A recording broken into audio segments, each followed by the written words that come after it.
تنہائی میں فریاد تو کر سکتا ہوں، تنہائی میں فریاد تو کر سکتا ہوں، ویرانے کو آباد تو کر سکتا ہوں۔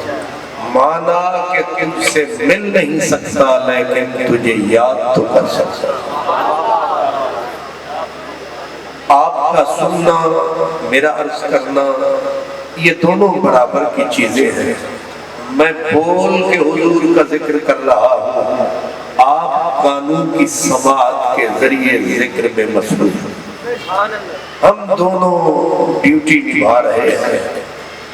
کفر فرانس وہاں ہے، ہم پاک وطن میں ہیں، اور ہم اس کا ایک مقابلے کی شکل یہ ہے، وہ جتنا حضور کے ذکر کو گھٹائیں ہم اتنا سرکار کے ذکر کو بڑھائیں۔ برادران عزیز، جہاں تک میرے اور آپ کے نبی کی تعظیم کا ذکر ہے، اگر قرآن پاک سے پوچھے تو حضور کی تعظیم اور تکریم کا مقام یہ ہے کہ رب تعالی کوئی ٹیڑھا لفظ بھی اپنے نبی کے لیے برداشت۔ یا ایھا الذین آمنوا لا تقولوا راعنا وقولوا انظرنا۔ حضور کی مجلس میں اپنے بھی آتے تھے، بیگانے بھی آتے تھے، منافق بھی آتے تھے، مومن بھی آتے تھے۔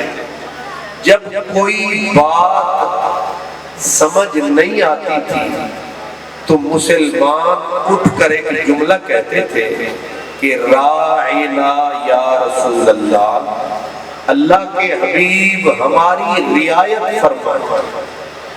اور میرے نبی کی ویسے عادت تھی، آپ بات کرتے نرمی سے، بات کرتے سرکار پیار سے، اور جو ضروری بات ہوتی وہ حضور کرتے تھے تکرار سے۔ ایک ایک بات کو تین مرتبہ حضور دہراتے تھے تاکہ سمجھنے میں کمی نہ رہے۔ کوئی آدمی ایسا نہ رہے جسے سمجھ نہ آئے۔ اس لیے حضور ایک بات جو ضروری ہوتی ایک بار کہتے پھر فرماتے پھر فرماتے۔ اگر کسی کو سمجھ نہیں آتی تھی تو وہ اٹھ کے کہہ سکتا تھا راعنا یا رسول اللہ، حضور دوبارہ بولیے، ہمیں سمجھ نہیں آئی۔ سرکار دوبارہ فرما دیتے۔ جو منافق تھے، جن کے دل میں مرض تھا بے ادبی کا، گستاخی کا، وہ اسی لفظ کو زور دے کے کہتے راعینا، اور جو ہی زبان ٹیڑھی ہوئی لفظ بدل گیا۔ لفظ بدل گیا تو معنی بھی بدل گیا۔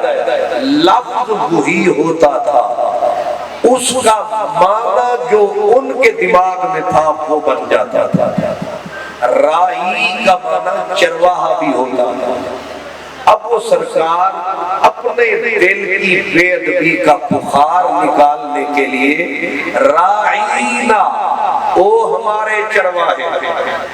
اب بات کہاں سے کہاں چلی گئی؟ ذرا سا لفظ ٹیڑھا ہوا، بات کہیں سے اسی طرح ذرا سا انداز ٹیڑھا ہوا، بات کہیں سے کہیں چلی جاتی ہے۔ اس لیے جب نبی کریم کی بارگاہ میں ہم اپنی نیاز پیش کریں، آواز پہ بھی پہرا ہوتا ہے، انداز پہ بھی پہرا ہوتا ہے، الفاظ پہ بھی پہرا ہوتا ہے۔ اب یہاں الفاظ ذرا سا ٹیڑھا ہوا، اور انہوں نے جو منافق تھے، اندر سے کافر تھے، انہوں نے یہ غلط مانا لیا۔ اللہ اکبر، بس ان کا دل میں بے ادبی کرنا تھا۔ اب رب تعالیٰ نے فوراً جبریل کو بھیجا کہ میرے محبوب کی عزت میں فرق آ رہا ہے۔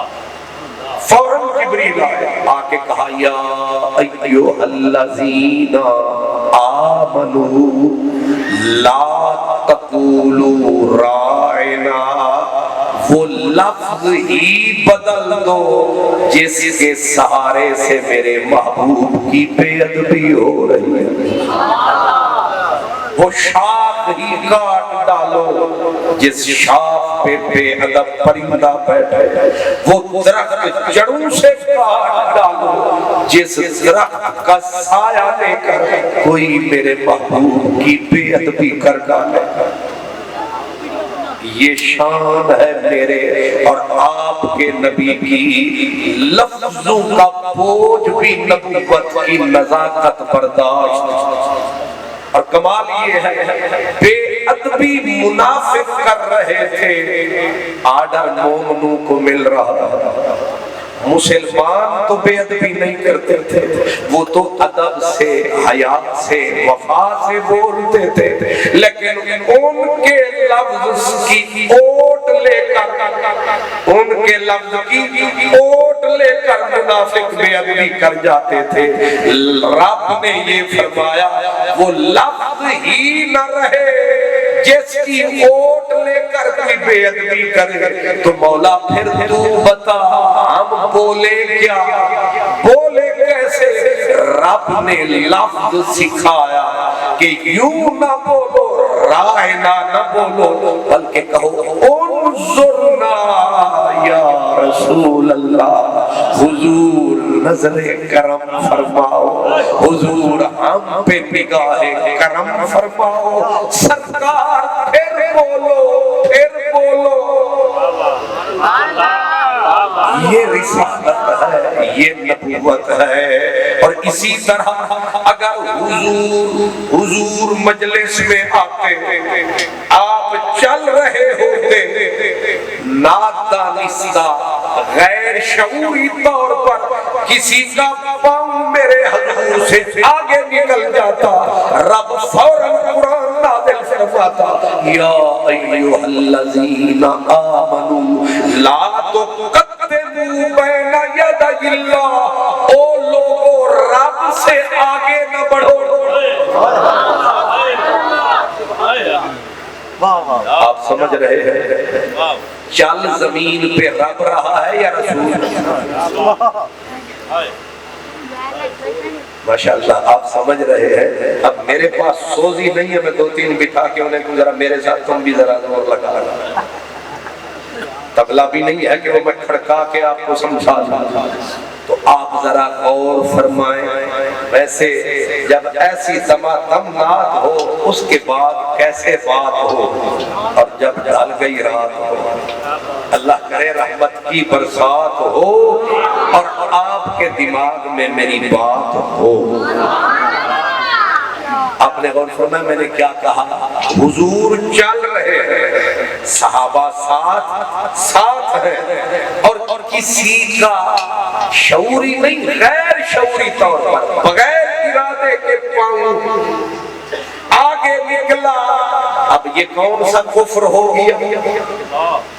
آپ سمجھتا کون سا کفر ہوا؟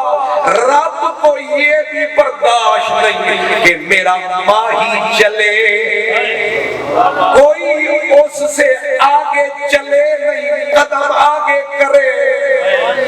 آیت ہے لا تقدموا بین یدی اللہ، لفظ غور کرے، رسول سے آگے مت، اللہ سے آگے مت بڑھو۔